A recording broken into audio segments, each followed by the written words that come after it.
তোমার পড়াশোনার জন্য আমার মাসে মাসে কত খরচ হয় জানো? ছেলে বলছে, জানি বাবা, সেই জন্যই তো বেশি পড়ি না।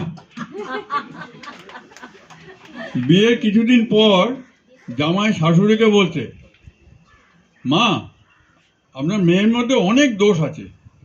শাশুড়ি প্রম্পট রিপ্লাই, জানি বাবা, সেই জন্যই তো কোনো ভালো ছেলের সাথে বিয়ে দিতে পারলাম না। ছেলের মা আক্ষেপ করে বলছে, শখ করে ছেলের বিয়ে দিলাম, কিন্তু মনের মতো বউ পেলাম না।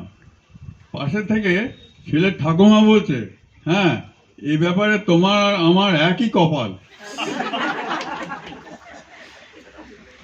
একটা ভিখারি এক ভদ্রলোককে বলছে, আমাকে 10টা টাকা দেবেন স্যার, চা খাবো। ভদ্রলোক বলছে, এক কাপ চায়ের দাম তো 5 টাকা, তুমি 10 টাকা চাইছো কেন? আমার গার্লফ্রেন্ডও আছে স্যার। ও, ভিকে করছো, আবার গার্লফ্রেন্ডও করেছো? বলছে, আমি গার্লফ্রেন্ড করিনি স্যার, গার্লফ্রেন্ডই আমাকে ভিখারি করেছে।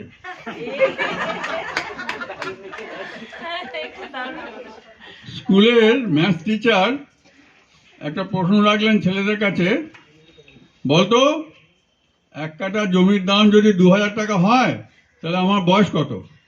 তারে অদ্ভুত প্রশ্ন শুনে সবাই চুপ, কেউ উত্তর দিতে পারছে না। তার টিচার দেখলেন সবাই চুপ, কিন্তু লাস্ট বেঞ্চের লাস্ট বয় পাঁচু হাত তুলে বসে আছে। বলে, কিরে পাঁচু, তুই বলবি? বলে, হ্যাঁ স্যার বলবো। আচ্ছা বল।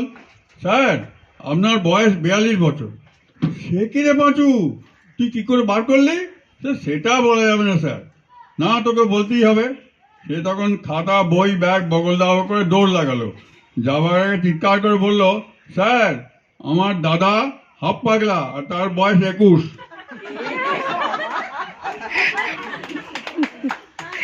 বায়োলজি টিচার একটা স্টুডেন্টকে জিজ্ঞেস করছে, হোয়াট ইজ ডাইজেশন?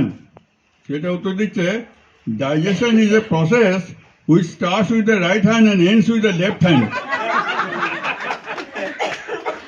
অসাধারণ। কলেজে একজন নতুন লেকচারার জয়েন করেছেন। ক্লাসে এসে তিনি একটি দীর্ঘ লেকচার দিলেন। জিজ্ঞেস করছেন যে, আমার লেকচার তোমাদের কেমন লাগলো?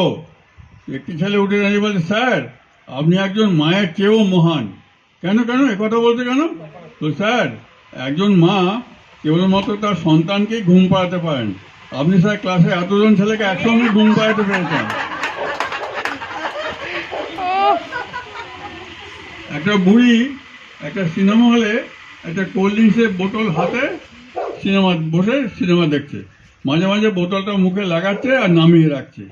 তাই দেখে পাশের সিটের বসা বাবু বিরক্ত হয়ে বুড়ি হাত থেকে বোতলটা কেড়ে নিয়ে যেটুকু ছিল ঢকঢক করে খেয়ে নিয়ে বলছে, দেখো, কোল্ড ড্রিঙ্কস এইভাবে খেতে হয়।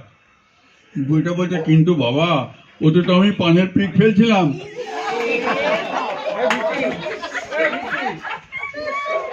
একটা ভিখারি রাস্তা দিয়ে হাঁটছিল, যেতে দেখলো একটা বাড়ির দরজা খোলা। সে ভেতরে ঢুকে দেখলো বুড়িমা বসে আছে। তাকে গিয়ে বললো, আমাকে কিছু খেতে দাও মা, আমি সকাল থেকে কিছু খাইনি। বলছে, এখনো রুটি হয়নি, তুমি পরে এসে দেবো। ভিখারি বলছে, তুমি আমার মোবাইল নাম্বারটা সেভ করে রাখো, রুটি হয়ে গেলে আমাকে একটা মিস কল মেরে দিও। তো বুড়ি তখন ওই কথা নড়ে চড়ে বসলো। বুড়িমাও কম যায় না, সে বলছে, মিস কল আর কি মারবো, রুটি হয়ে গেলে আমি হোয়াটসঅ্যাপে পাঠিয়ে দেবো, তুমি ডাউনলোড করে ওখানেই খেয়ে নিও। এটা লাস্ট বলছি। স্বামী বলছে স্ত্রীকে, বিয়ের সময় তোমার বাবার আমাকে যা যা দেওয়ার কথা ছিল, বিয়ের পরেও তার কিছুই দেয়নি। তো বউ বলছে, তাই বলে তুমি শ্বশুর হয়ে যাবে না? লাঠি মানে এমন শ্বশুরের মুখে, যার কথার কোনো দাম নেই। এমন সময় হঠাৎ শ্বশুর এসে হাজির। জামাই থতমতো খেয়ে গিয়ে বলছে, বাবা, এই যে বাবা, কখন এলেন? এই তো লাঠি মারার একটু আগে।